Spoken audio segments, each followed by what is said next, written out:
Happy New Year to you too. Let me continue with these stories. The first one being the Rupununi Uprising, 1969. Started January 2nd, which is 57 years ago. So they had these group of ranchers, these people of European and indigenous descent. They now decided that, you know what, this kind of thing, this toddler, we can't deal with this toddler is in the terrible twos because they're trying to change too much things. So we accustomed to things one way, but they bring this new political system and independence, and we don't understand what's going on. Too much changes, too much interference, and we ain't really like that. We better off if we stand by ourselves. So these people know. They said, we can make the Rupununi its own country, separate from Ghana. So they decided now they gonna block off the Lethem airstrip. Nobody could enter, nobody could exit using the airstrip. Then not only that, they can take heavy machinery and go and attack the police station to kill 7 people, including both policemen and some civilians. After all of that, they said, well, we free now. We separate from the rest of Ghana. Like, with central government can't do nothing with we. You remember, Ghana is, well, she passed the water baby stage. She's a toddler now, and toddlers gotta represent themselves. You already know the situation with Venezuela, and Lethem is part of the Escribo. So the army, the GDF, they had to do something real quick. They found themselves into Lethem. How? I don't know what means to use, but they found themselves into Lethem and they were able to reclaim Lethem. So we lose Lethem for a little bit, but it was soon recaptured. But the thing is, you might be asking, why this even happen? So it's believed that Venezuela set this whole thing up.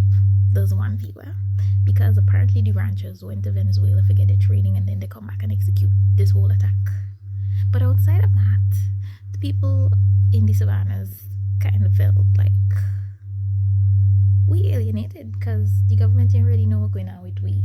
They concerned about town and the interior, they're far from town. Interior know what's going on in town, town you know what's going on in the interior. So we better off by ourselves. Culturally and politically, they just couldn't connect. There was a great disconnect back then.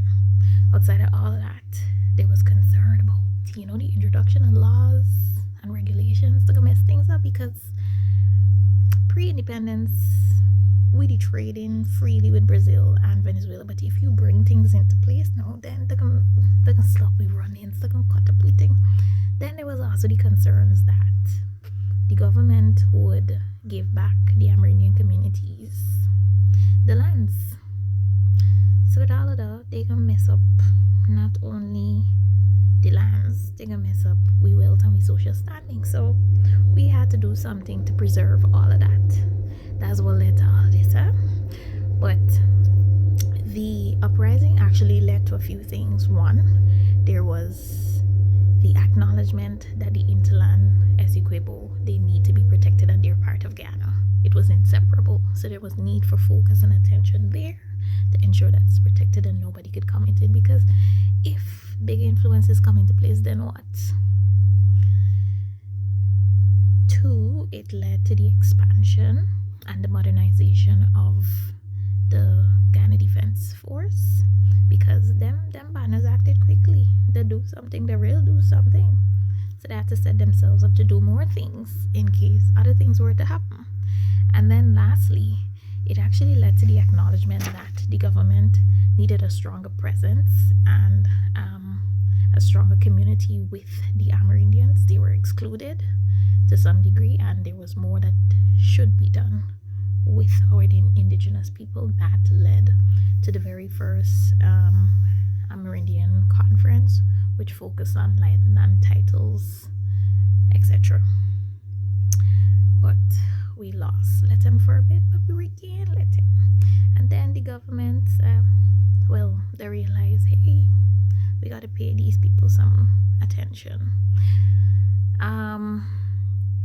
I don't know how significant progress, how much of a significant progress has been made since then. But I do know, I've heard in my years of a couple decades and a sprinkle of the Amerindians like crying out that governments don't really pay much attention to them. So maybe more work needs to be done, or I am just not familiar with what the reality is presently.